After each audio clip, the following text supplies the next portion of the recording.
Hi, Nick from Bradwana Farm here.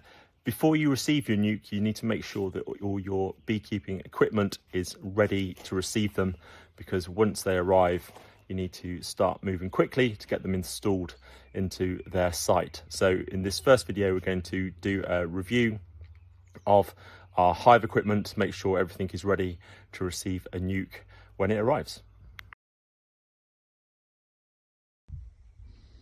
So let's break down the key components of a beehive that you need to get ready for your nuke.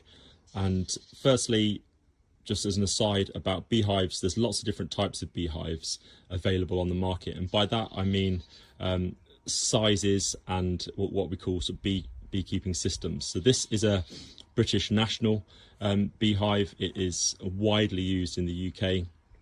And I like using this because spare parts are easy to pick up second-hand, which keeps costs down.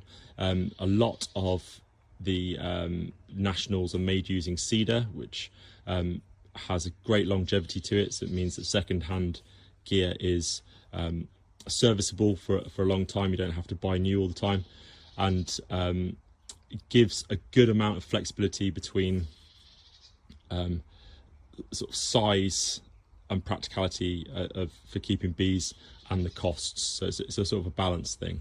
As I say, I'm not going to go into too much detail with that now, but make sure you're working with something that is suitable for the way you want to keep bees, your budget, and gives you enough flexibility so that you're not caught short. So if you know, for instance, other people you know, who keep bees near you, who might be able to lend you equipment if you need it quickly one day, then go for similar equipment to those guys, because you can exchange gear interchangeably then. But in terms of a key component of beehive, you need a floor, which is literally the base of the beehive, and it has an entrance for bees to come in and out of. And if you look closely, most of them have like a wire mesh, so that things can drop out of the hive and not foul the hive, and also it gives good airflow throughout the hive as well.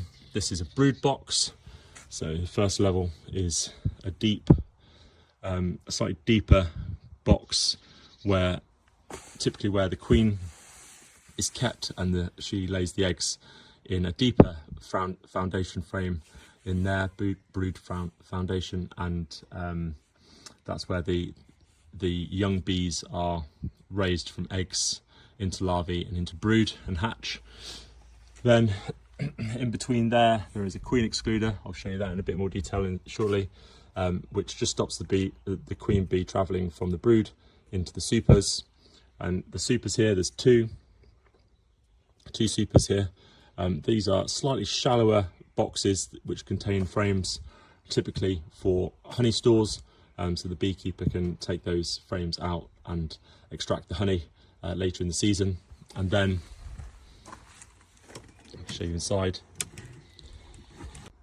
This is the crown board, which acts as the ceiling to the hive inside, so bees see that as a wall ceiling, and they don't try and work above it. This is just a small cavity space then, and then the roof sits on top. The roof sits on top, and the important things about a roof are that it is watertight to stop water ingress into the hive, and then also these ventilation areas have got mesh on the inside that is serviceable to stop other bees and wasps and other insects getting in and taking your honey stores from inside the hive, where the bees can't defend it. The bees defend at the entrance, and so it's important that there's no